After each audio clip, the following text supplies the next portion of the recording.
இந்த வீடியோவில் எதை பற்றி பார்க்க போகிறோம்னு பார்த்தீங்கன்னா 1929ல் வந்த டிப்ரெஷன் இப்போ வரதுக்கான சான்சஸ் இருக்கா? ஏன்னா நம்ம ப்ரீவியஸ் வீடியோவில் கூட ஒரு கமெண்ட் வந்துச்சு, என்னென்னா சைக்கிள் ஹிஸ்ட்ரி ரிப்பீட்ஸ் ஒரு விஷயம் நம்ம பார்க்குறோம். அது கரெக்டு தான். ஹிஸ்ட்ரி முன்னாடி என்ன நடந்துச்சோ அது திருப்பி நடக்குது. அதே மாதிரி இப்போது 1929ஓட டிப்ரெஷன் திருப்பி வருமா அப்படின்ற மாதிரி நிறைய பேர் எதிர்பார்க்குறாங்க. என்னென்னா சைக்கிள் வரப்போகுது அப்படின்ற மாதிரி. அதுக்கேற்ற மாதிரி தான் இப்போ பார்த்தீங்கன்னா என்னென்னா யூஎஸ்க்கும் சைனாக்கும் வார் வேறு போயிட்டுருக்கு. என்னென்னா 2 பேரும் சண்டை போட்டுக்கிறாங்க. ஃபஸ்ட்டு அவர் 34% சொன்னாங்க யூஎஸ், திருப்பியும் சைனா வந்து 34% போனாங்க. அதுலேருந்து யூஎஸ் என்ன பண்ணாங்க 104%, சைனா வந்து 84%. நீ 84 போடுறியா, யூஎஸ் வந்து 145%, இப்போ வந்து சைனா வந்து 125%. 2 பேரும் மாற்றி என்ன பண்ணிடுறாங்க, டேரிஃப் வார் போயிட்டுருக்கு. இதனால் நிறைய பேருக்கு ஒரு பயம் வந்துருச்சு. இப்போது மார்க்கெட்டில் பார்த்தீங்கன்னா நிறைய பேருக்கு ஒரு பயம் வந்துச்சு. கொஞ்ச நாள் முன்னாடி கூட நம்ம பார்த்துருப்போம், 2020லேருந்து மார்க்கெட் வந்து நல்ல ஒரு அப்வர்ட் மூமெண்ட்டில் தான் இருந்துச்சு. எல்லாரும் இந்த இன்வெஸ்டர்ஸ் எல்லாமே கொஞ்சம் கம்ஃபர்டபுளாக ஃபீல் பண்ணாங்க. இப்போ பார்த்தீங்கன்னா இன்வெஸ்டர்ஸ் எல்லாருக்கும் மத்தியில் ஒரு பேனிக் வந்துடுச்சு. ட்ரேடர்ஸ் மத்தியில் பார்த்தீங்கன்னா இது ஒரு ஆப்பர்ச்சுனிட்டியாக யூஸ் பண்ணுறவங்களும் இருக்காங்க. சரி, இதனால் டிப்ரெஷன் வருமா அப்படின்றது தான் பார்க்க போகிறோம். ஃபஸ்ட்டு என்ன ஆச்சுன்னா, அந்த 145%னால என்ன பாதிப்பு இருக்குது யூஎஸ்க்கு அப்படின்ற மாதிரி பார்த்துடலாம். என்னன்னா ஃபஸ்ட்டு என்ன சொல்லியிருந்தாங்க, எல்லாத்துக்கும் போடுறேன் அப்படின்ற மாதிரி சொல்லியிருந்தாங்க. அதனால் சும்மா ஒரு எக்ஸாம்பிள் சொல்கிறேன். சைனாலேருந்து ஒரு பொருள் வருதுன்னு வச்சுக்கோங்க, அதோட விலை வந்து 100 ரூபானா, அவள் 145%னா ப்ளஸ் 100 ரூபா ப்ளஸ் 145, அப்போது 245 ரூபா வந்துடும். 100 ரூபா முன்னாடி வாங்கிட்டு இருந்த பொருள் என்ன ஆகுதுன்னா, யோசிச்சு பாருங்க, 245 ரூபாய்க்கு வாங்குற மாதிரி இருக்கும். சும்மா ஒரு மொபைல் எடுத்தோன்னு வச்சுக்கோங்க, 10,000 ரூபாய்க்கு சைனாவில் வாங்கிட்டு இருந்த மொபைலு இப்போ 25,000 கொடுத்தா தான் வாங்குற மாதிரி இருக்கும். ஆப்பிள்லாம் அங்கேருந்து மேனுஃபேக்சர் பண்ணி தான் இங்கே வருது. அப்போ ஆப்பிள் வந்து 1,50,000 லட்சம் கொடுத்து வாங்கியிருந்தாங்கன்னா கிட்டத்தட்ட 3,25 லட்சம் வந்துடும். எதுக்கு? ஒரு மொபைல் வாங்குறதுக்கு. இந்த மாதிரி நிலைமை இருந்துச்சு. ஆனால் கடைசியில் என்ன பண்ணுறாரு ட்ரம்ப் வந்துட்டு, இல்லை இது வந்து எலக்ட்ரானிக்ஸ் கிடையாது, எலக்ட்ரானிக்கு இந்த லேப்டாப்ஸு மொபைல்ஸ் கிடையாது, மற்றபடி மற்ற இதுக்கெல்லாம் 145% போடுங்க அப்படின்னு நம்ம சொல்லியிருக்கேன். அதனால் இது அடி வாங்க போகிறது யாருன்னா சைனாவோட எக்ஸ்போர்ட்டர்ஸான்னு கேட்டிங்கன்னா, நல்லா புரிஞ்சுக்க வேண்டிய விஷயம்னா, சைனாலேருந்து எக்ஸ்போர்ட் பண்ணுறவங்க இந்த டாக்ஸை பே பண்ணுவானா? கிடையாது. சைனாலேருந்து எக்ஸ்போர்ட் பண்ணும்போது அதை அமெரிக்காவில் வாங்கி விற்கிறாங்களா, இம்போர்ட்டர்ஸ் வாங்கி விற்கிறாங்களா, அவங்க தான் இந்த டேக்ஸை பே பண்ண போகிறாங்க. அவங்க யார்கிட்ட வாங்க போகிறாங்கன்னா கடைசியில் கன்சியூமர்ஸ் கிட்ட தான் வாங்க போகிறாங்க. இதனால் அவர் முன்னாடி சொன்ன விஷயம் என்னென்னா, இதனால் என்ன பண்ணுவாங்க, அமெரிக்கா ப்ராடக்ட்ஸாக வாங்குவாங்க அப்படின்ற ஒரு நிலைமை இருந்துச்சு. கார்ஸ்லேருந்து இதை தான் அவர் சொன்னார். இதுக்காக என்ன பண்ணார்னா, அவர் வந்து காரு கூட நீங்கள் என்ன பண்ணிக்கோங்க, லோனில் வாங்கிக்கோங்க. லோன் வந்து கொஞ்சம் ஈஸியாக கிடைக்கிற மாதிரி ட்ரம்ப் வந்து சொன்னார். லோன் வந்து ஈஸியாக கிடைக்கிற மாதிரி பண்ணலாம். அதே மாதிரி நீங்கள் லோனில் கட்ட இன்ட்ரெஸ்ட்டை கூட என்ன பண்ணிக்கலாம்னா ரிபேட் மாதிரி எடுத்துக்கலாம் அப்படின்ற மாதிரி சொல்லியிருக்காரு. எதுக்காக அவர் பண்ணுறாருன்னா, சைனாவில் தான் நிறைய பேர் கார் வாங்கிட்டு இருந்தாங்க, அது வேண்டாம், நம்ம யூஎஸ் மேக்கே வாங்கிக்கோங்க.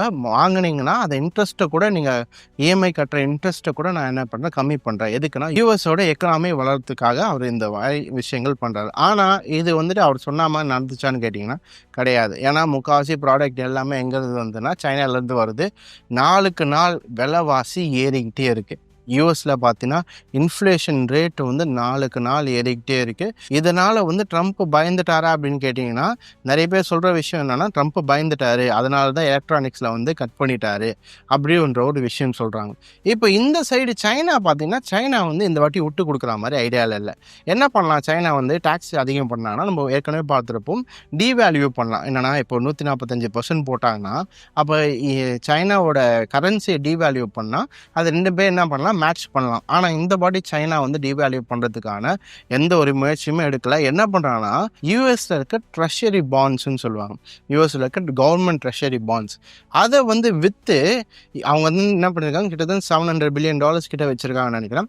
அதை என்ன பண்ணுறாங்க, செல் பண்ணி அவங்களோட கரன்சியை வாங்குறாங்க. எதுக்குன்னா யுவானை வந்து ஸ்ட்ராங் பண்ணுறதுக்காக. இப்போது சைனா பார்த்தீங்கன்னா டீவேல்யூ பண்ணுறதுக்கான ஐடியா இல்லை. என்ன பண்ணுறாங்கன்னா, யூஎஸ் ட்ரெஷரி பாண்டை விற்று இதை வந்து ஸ்ட்ராங் பண்ணுறதுக்காக நிறைய விஷயங்கள் பண்ணிட்டு இருக்காங்க.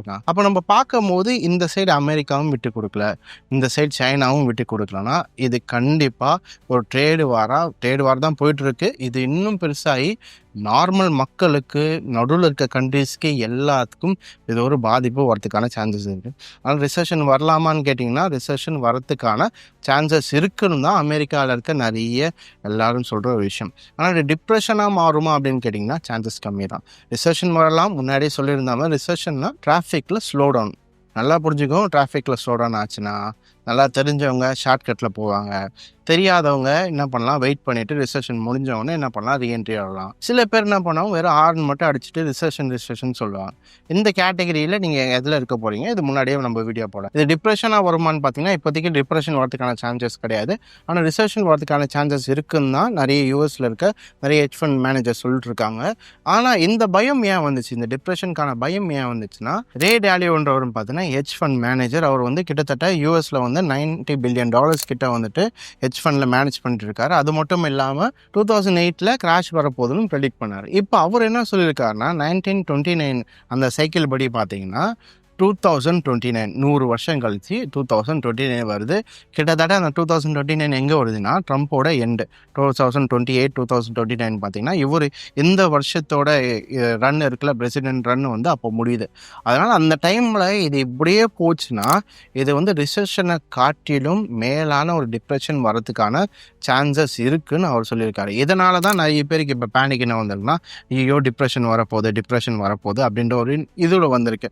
அப்போது ஃபஸ்ட்டு டிப்ரெஷன் வரதுக்கு முன்னாடியே சொன்ன மாதிரி ரிசெஷன் வரணும், ரிசெஷன்லாம் தாண்டி தான் என்ன பண்ணுற மாதிரி இருக்குன்னா டிப்ரெஷன் பண்ணுற மாதிரி இருக்கும். இப்போது பிரசிடென்ட் ட்ரம்ப்புக்கு இதை பற்றி பிளான் இருக்கான்னு கேட்டிங்கன்னா, நம்ம ஒரே ஒரு விஷயம் மட்டும் புரிஞ்சுக்க வேண்டிய விஷயம் என்னென்னா, ரிசெஷன் வந்துச்சுன்னா அமெரிக்கன் மக்களால் இதை சந்திக்க முடியாது. இதுதான் உண்மையான ஃபேக்ட். என்னென்னா, நம்மளுக்கு ரிசெஷன் அவங்களுக்கு வந்துச்சுன்னா நம்மளுக்கு கொஞ்சம் பாதிப்பு இருக்கும், ஆனால் பெரிய பாதிப்பு இருக்குமானா கிடையாது. நம்மளுக்கு வந்து நம்மளோட மார்க்கெட் அதுக்கேற்ற மாதிரி போயிட்டுருக்கும். ஐடி ஃபீல்டு அந்த மாதிரி அதை சார்ந்த கம்பெனிஸ் கொஞ்சம் அடி வாங்கலாம், ஆனால் ஓவராலாக பார்த்தீங்கன்னா மேஜர் அடின்னு இருக்காது. அதனால் ரிசெஷன் வந்துச்சுன்னா அமெரிக்கன் மக்களால் தாங்க முடியுமான்னு கேட்டிங்கன்னா தாங்க முடியாது. அவங்க ரெடி கிடையாது, ஆனால் அவங்க பிரசிடென்ட் ரெடியாக இருக்காரு. இதுதான் ஃபேக்ட். நம்ம புரிஞ்சுக்க வேண்டிய விஷயம் என்னன்னா, அமெரிக்கன் மக்கள் ரெடி கிடையாது, ஆனால் அவங்க பிரசிடென்ட் வந்து ரெடியாக இருக்காரு. அதனால தான் அவர் பண்ணுற விஷயங்கள் நம்ம பார்க்குறோம். ரீசெண்டாக கூட வந்துட்டு ஸ்டாக் மேனிபுலேஷன் பண்ணாருன்ட்டு நிறைய அலிகேஷன் வச்சாங்க.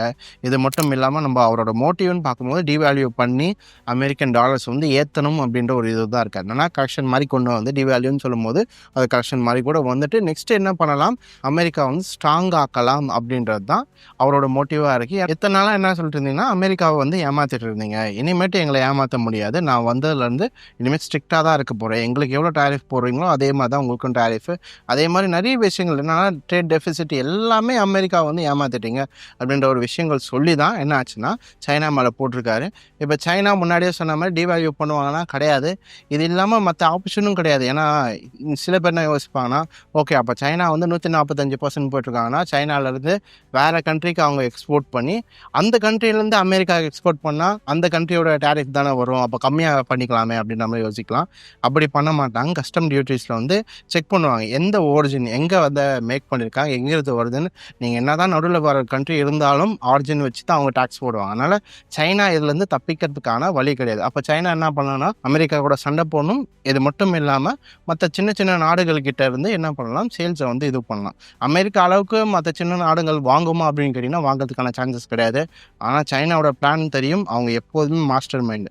என்ன பண்ணுவாங்கன்னா கடன் கூட கொடுக்கறது ரெடியாக இருப்பாங்க. என்ன சொல்லுவாங்கன்னா, இப்போ நீங்கள் வாங்கிக்கோங்க அப்புறமா காசு கொடுங்கன்னு சொல்லுவாங்க. காசு கொடுக்க முடியாதவங்க லேண்ட் என்ன பண்ணுவாங்க, சீஸ் பண்ணுவாங்க. இதை தான் நம்ம பல வருஷமாக பார்த்துட்ருக்கோம்.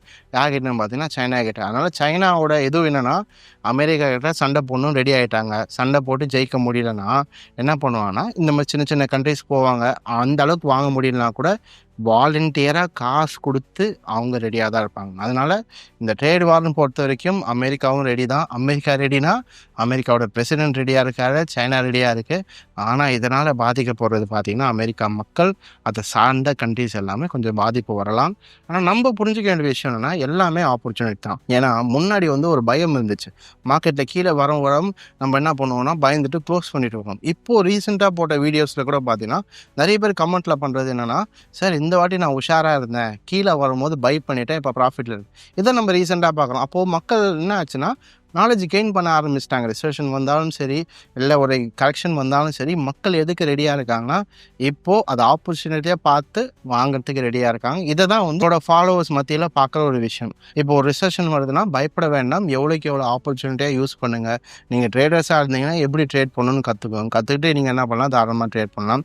கேஸ் உங்களுக்கு எப்படி ட்ரேட் பண்ணணும்னு கற்றுக்கணும்னு வச்சிங்கன்னா VR traders we teach you எப்படி ட்ரேட் பண்ணணும். பேசிக்கில் இந்த ஷேர் மார்க்கெட்னா என்ன, ஃபியூச்சர்ஸ்னால் என்ன, ஆப்ஷன்னா என்ன, பேசிக்கில் இருந்து இது டீச் ரீச் பண்ணிட்டு இருக்கோம். நம்மளுக்கு பார்த்தீங்கன்னா சென்னை, கோயம்புத்தூர், மதுரையில் அண்ட் பெங்களூரில் பிரான்ச்சஸ் இருக்குது. சென்னை, கோயம்புத்தூர், மதுரையில் எவ்ரி மண்டே கிளாஸஸ் ஸ்டார்ட் ஆகும். மண்டே கிளாஸஸ் ஸ்டார்ட் ஆகி உங்களுக்கு டெய்லியும் கிளாஸஸ் போகும். இது மட்டும் இல்லாமல் பெங்களூரில் பார்த்தீங்கன்னா ஃப்ரைடே, சாட்டர்டே கிளாஸஸ் இருக்குது.